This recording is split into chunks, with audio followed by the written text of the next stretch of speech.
Okay guys, and welcome to the Ice Strike Invoker Monk Fisting Edition, where we use the Hollow Palm just to fist our way through things. Fist and kick.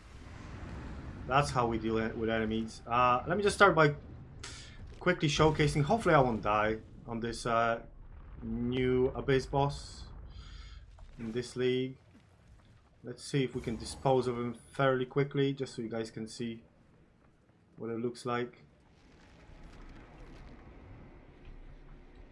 I'll probably do a quick showcase in the map later as well, after I explain all the supports and stuff. We are basically just punching, freezing, then throwing thunder on him. You know. Okay, let's try... I don't know. I don't even... Still am to figure out all these different mods on that ring. I'm yet to craft a single good one. Yeah, so second phase done, nice and easy. Try the third phase.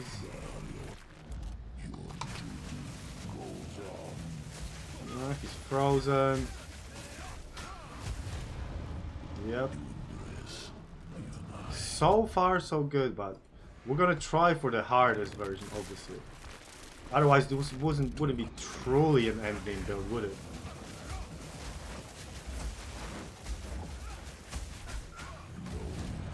Wouldn't be a truly endgame build if we couldn't do the hardest bosses, right?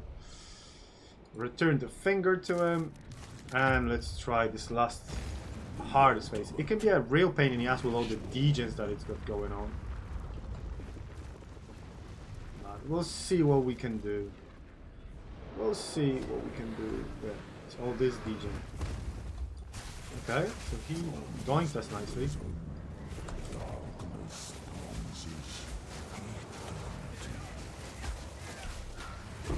Okay, so it's always a little bit touch and go with this because we don't have any like life regen, anything like that, but I mean, can be done fairly consistently, I would say. None of this really matters. So let's get back to hideout and let's have a quick look at the skills that we're using.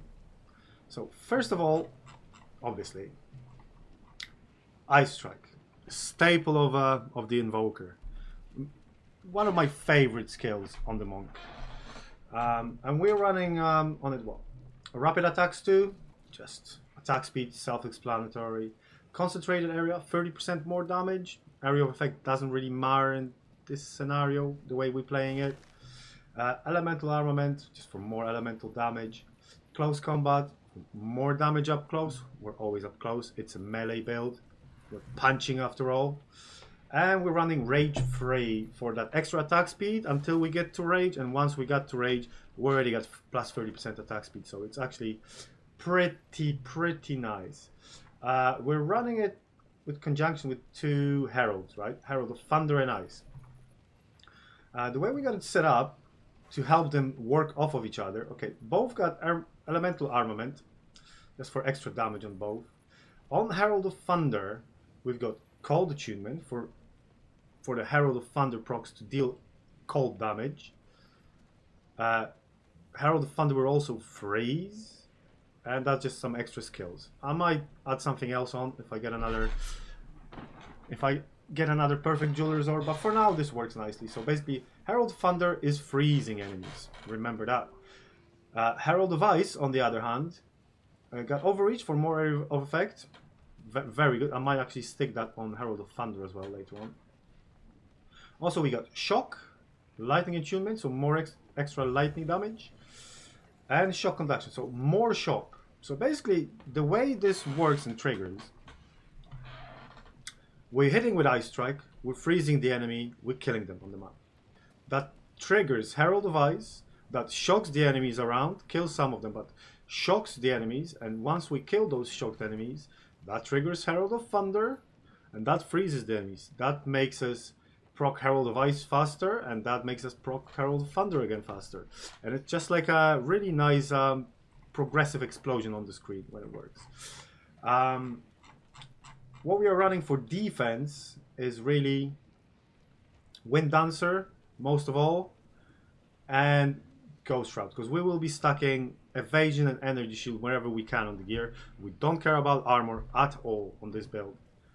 There's no room for armor on this build. So on Wind Dancer, we're just running Blind 2. So basically, whenever we get hit, enemies get blinded, they get maimed, they get pinned, and that's just for more area of effect, right? When we get surrounded, that actually saves our life quite a fair bit. Ghost Dance is really cool if you're not familiar with it.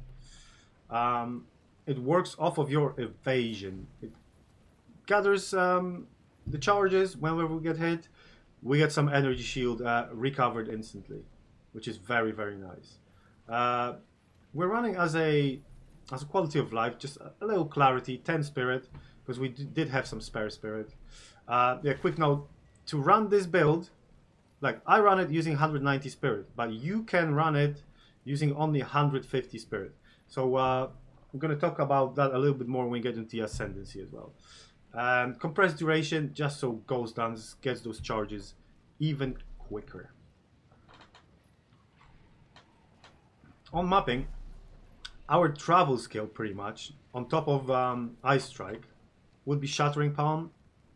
It basically dashes to packs of enemies and basically freezes stuff around it, or allows an icy explosion to freeze everybody around it. So that's very cool. Helps us proc the Herald of Ice really quickly.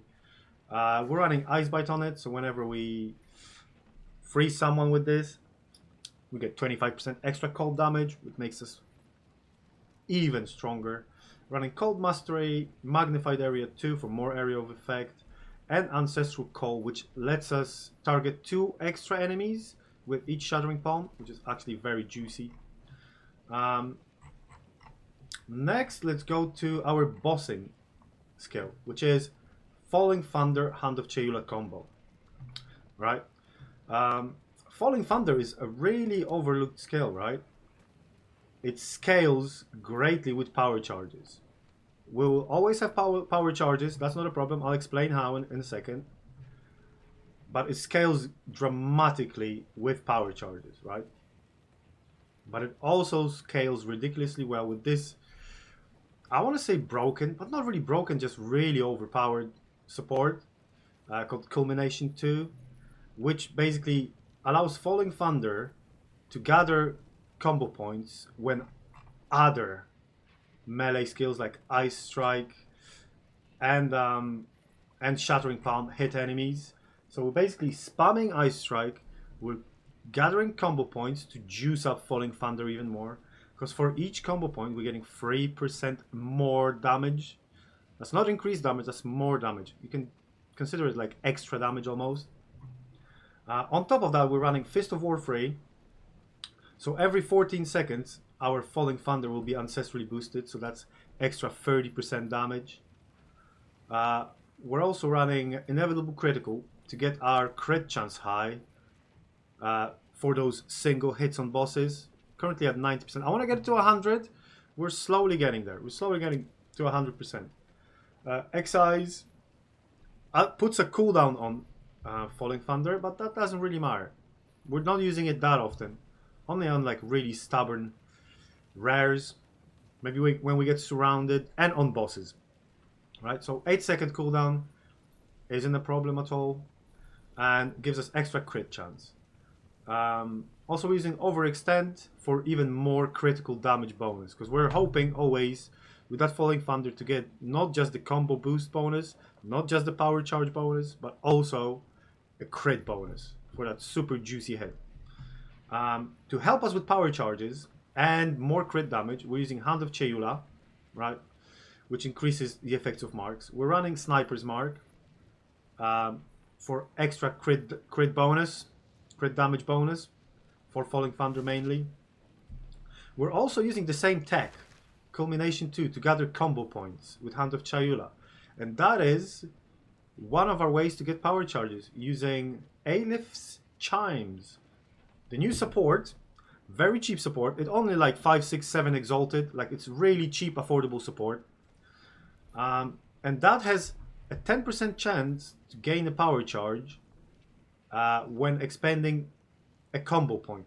Each single combo point, the chance can exceed 100%. So when we get 100 combo points, that's basically 1,000% chance to gain a power charge. So we're basically getting 10 power charges if we could have 10.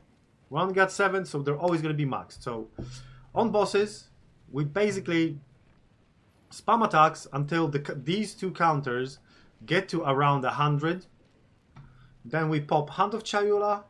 Instantly afterwards, Falling Thunder on full power charges, full combo. Boom, one shot dead, as we showed on the Kulamak. Also, as an extra way doing mapping, if we want to spam a little bit of Falling Thunder on some maps and we want to not rely on combo all the time, we got Lingering Illusion, which helps us not get hit and get out of tricky situations, but also grants us additional power charges. So whenever this is destroyed, it gets a power charge, but it has a 64% chance to grant an extra power charge. So basically just dodge around packs of monsters, and within 3-4 seconds, you got full power charges. It's brilliant. That saves us using Profane Ritual, weapon swaps, or running Combat Frenzy, Resonance, and all that. This is, I think, way more organized and neat. We're running just Cannibalism 2 because we had some spare spirit. For extra 30 spirit, 3% max life recovered on every kill. It helps us survive those big, juicy Abyss encounters. Basically, it's not a must. It's just this together with Clarity, just the quality of life, really. So you could run this, like I say, on pretty much 150 spirit. Would be absolutely fine. Elemental Expression, that just for tiny little bit of extra damage during clearing, comes from the Ascendancy, which we're gonna go into just now. So we're running obviously Invoker, right? What we are running for Spirit is Lead Me Through Grace, but if you wanted to run just the 150 Spirit variant of the build without the extra quality of life, you could get away with saving these 2 points. Right, you could get away with saving these 2 points, right, and running maybe extra cold damage instead. Because if you find 50 spirit army, you golden, you're absolutely chilling, right? But the way I run it now, it's easier to find gear without worrying about spirit on gear. So we're running Lead Through Grace, we're running Iron Thunder for extra lightning damage to proc that Herald of Thunder and Ice really quickly. Then we're running some extra crit chance here. Sunder My Enemies is a must when playing elemental damage invokers. It's just a must. Ignores non-negative elemental resistances. That's why we don't need to really run exposure, because we just get the res to 0, you know, very consistently. We're also running, like I say, Elemental Expression for that little bit of extra damage on those melee crit hits. When it comes to the passive tree itself, the main focus, of course, Hollow Palm technique. We're getting rid of weapons, we're just using our fists. The damage of skills, because you can use any quarterstaff skill, so this would work for any skill. It doesn't have to be Ice Strike. It can work for any quarterstaff skill.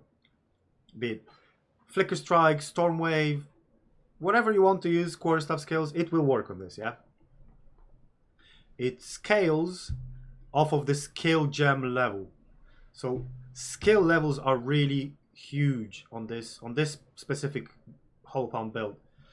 Or any Hollow Palm build. Get more attack speed per evasion on our armor items, and base crit chance for every 10 energy shield on items. So that's what we're looking for on gear, really. If we want more attack speed, we're looking for evasion. If we want more crit chance, looking for energy shield. Both is good. Very important keystone to go for first, probably right after Hollow Palm, would be Walker of the Wilds. That helps massively with mana sustain. You know, because we are juicing up our attack speed, so we'll be using up mana very, very quickly. And this lets us leech elemental damage as mana instead of physical. And since we're doing mostly elemental damage,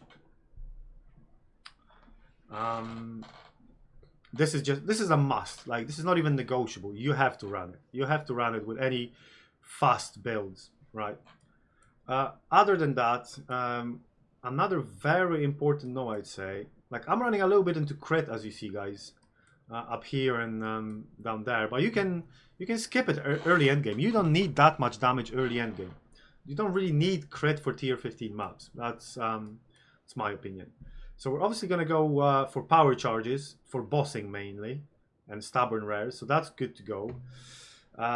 We are going into Subterfuge Mask to get extra evasion from energy shield on a helmet.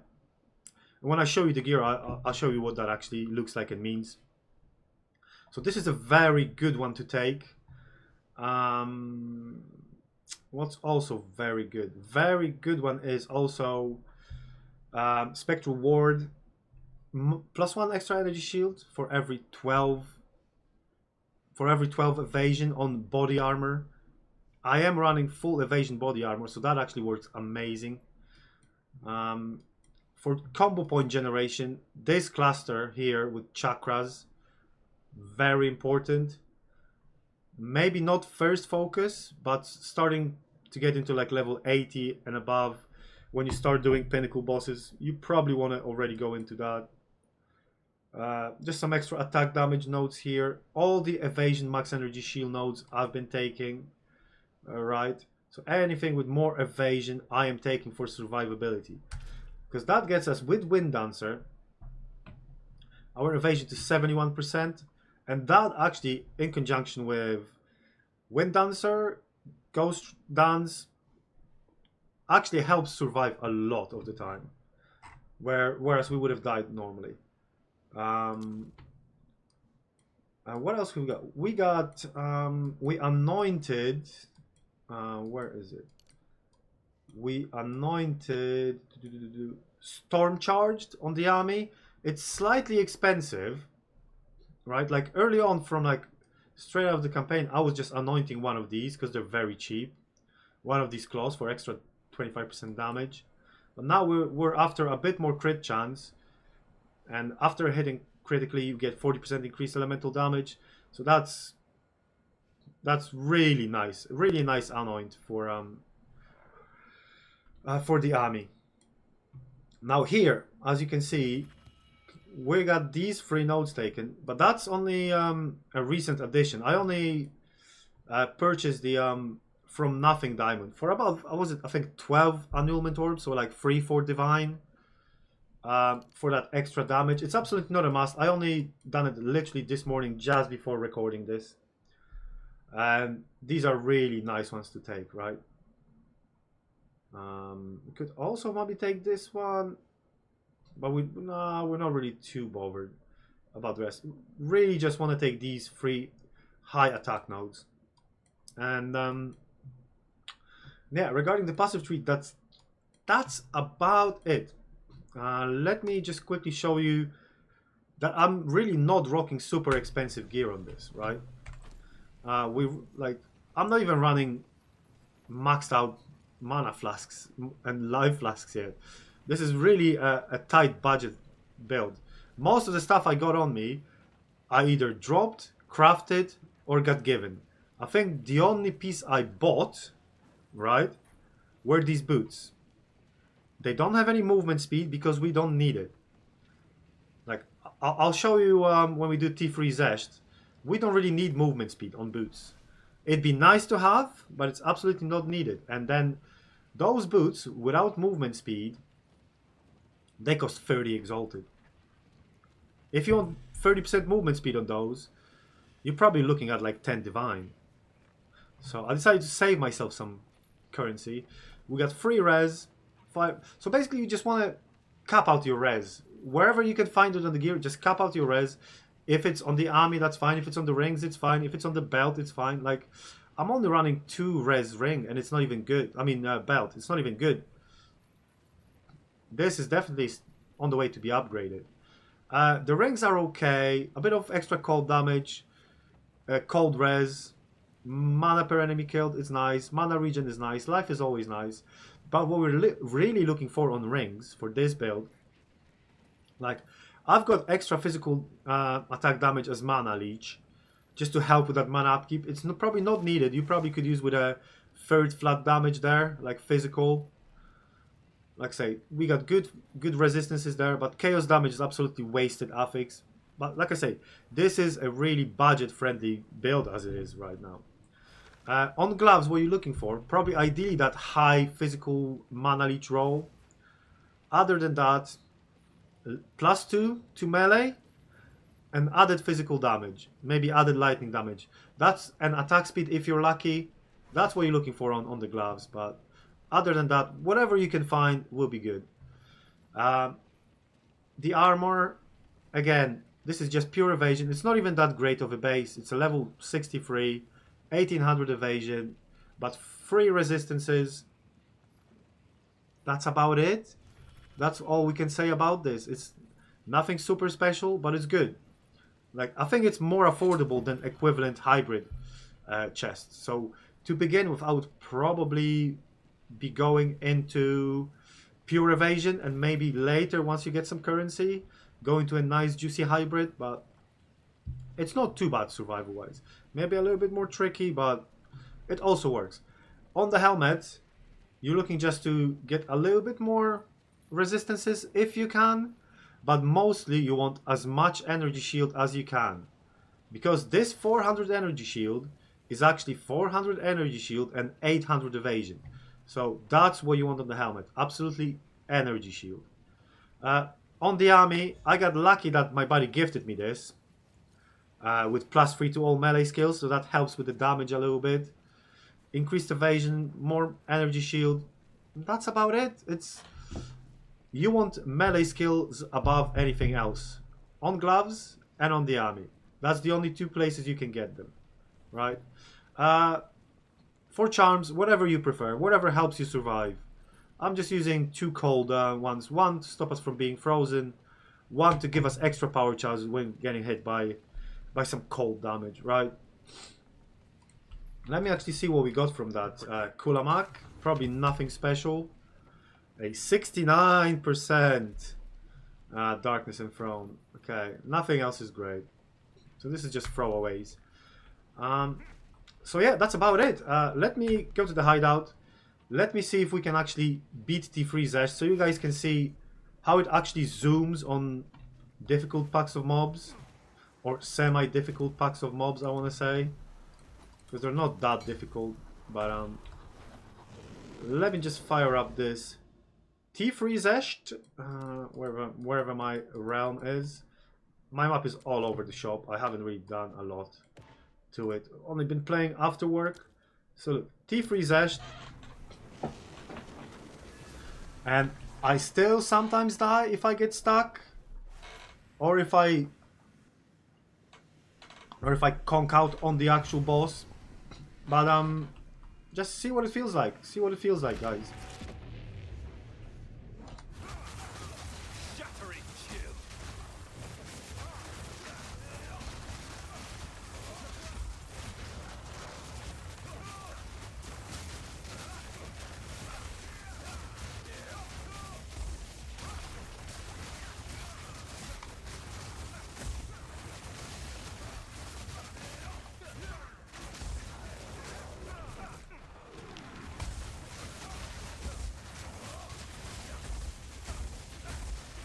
So we're just punching our way through.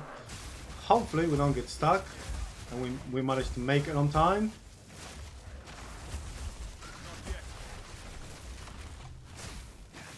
So we're helping ourselves with falling thunder every now and then on stubborn rares. Other than that, it's just zooming with shattering palm, then ice striking all the way.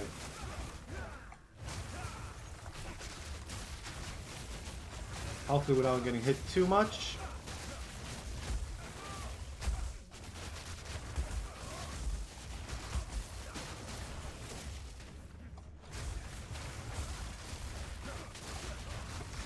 Yeah. I find it very satisfying just running around punching things. It reminds me so much of my Tempest Flurry that we made in the first season of early access. It reminds me of that really a lot. Just without attribute stacking. You're getting the damage from other sources. I really like the build. It's not the most powerful build there is. There is ones that deal more damage, do better AoE, but not many of them can just punch their way through. You know what I mean? We got some breach rings that are potential profit for later, some catalysts. The rest, most of the time here, would be kind of poopy. So let's see if I can actually dodge some attacks, and you guys just watch the damage on the hit and watch the combo counter down there. What is it gonna be when we actually hit Xesht? This is T3 Xesht. Let's see.